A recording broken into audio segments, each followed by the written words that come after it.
I think this happened when I was around years old. It was probably around March. We had a Japanese-style room in our house that was used as a guest room. It had things like a Hanamatsuri doll display stand, a rocking chair, and a black urn around my height back then. Things that were kind of thrilling to me as a child.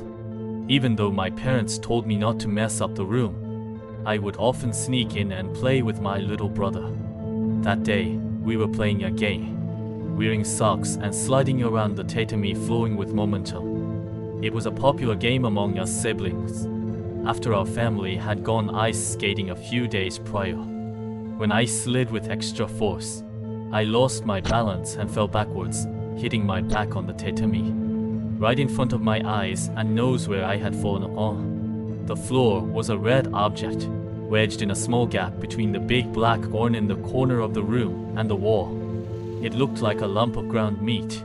It was sitting there quietly on the tatami, slightly bigger than my hand, dark red, and looking soft and slummy.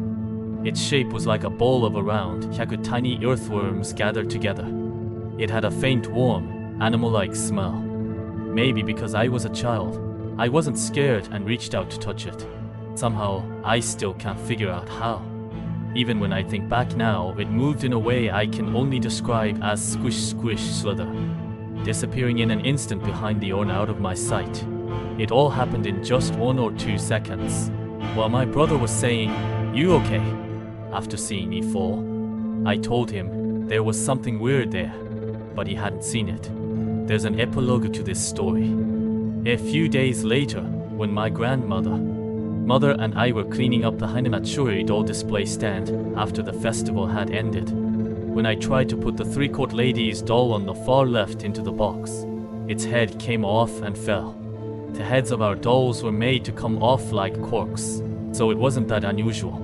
But when I peeked into the dark, hollow body, where the head had come off, a raw, meaty smell stabbed my nose.